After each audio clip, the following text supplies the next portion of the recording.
துலா ராசி பெண்களுக்கு வந்து எந்த நாட்கள்ல எந்த அம்மனை வழிபடலாம், இதே மாதிரி தானம் செய்யலாமா சார் இந்த டைம்ல? தானம் விசேஷங்கள், தானம்லாம் கேட்கவே வேணாம், எல்லா நாளிலையும் தானம் செய்யலாம். அதில் குறிப்பாக எல்லா நாளிலையும் மதியம் 1லேருந்து 2 மணிக்குள்ளே தான் சாப்பாடு வாங்கி கொடுக்கணும். சாப்பாடு வாங்கி கொடுத்தாவே ஒரு எலுமிச்சை பழ ஊறுகாவும் சேர்த்து வாங்கி கொடுத்தா தான் அந்த தானம் முழுமை பெறும் என்பதை ஞாபகத்தில் வச்சுக்கோங்க. ராஜகனி என்று சொல்லக்கூடிய எலுமிச்சை பழம் இல்லாத தானங்கள் சிறப்பதில்லை என்பது தான் சாஸ்திரம். அதனால தான் எலுமிச்சை பழம் சாதத்துக்கு அவ்வளோ விசேஷம் என்பதையும் ஞாபகத்தில் வச்சுக்கோங்க. துளாராசிக்காரர்களுக்கு செவ்வாய்க்கிழமையில் அம்மன் வழிபாடு சகல விதத்தில் வரக்கூடிய காலகட்டத்தில் ஏற்படும்.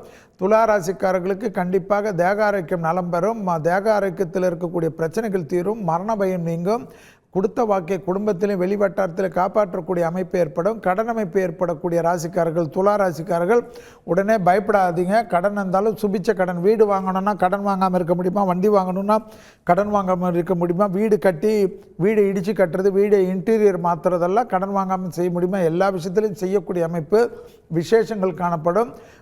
அதே போல் வந்து துளாராசிக்காரர்களுக்கு திருமண அமைப்பில் வரக்கூடிய தை மாதத்திலேருந்து ஆரம்பித்து சித்திரையிலேருந்து திருமணத்தில் இருக்கக்கூடிய தடைகளெல்லாம் தவிடுபடியாக்கக்கூடிய அற்புதமான காலகட்டம் இந்த ஆடி மாதத்திலிருந்து ஆரம்பிக்கிறதை ஞாபகத்தில் வைத்து கொள்ள வேண்டும். செவ்வாய் வழிபாடு துளாராசிக்காரர்களுக்கு பெண்களுக்கு மிக சிறந்த வழிபாடாக காணப்படுகிறது. வார்த்தைக்கும் மதிப்பு கூடும், குடும்பத்தில் இருக்கக்கூடிய ஒற்றுமை தீர்க்கும், குடும்பம் நிம்மதி பெறும்.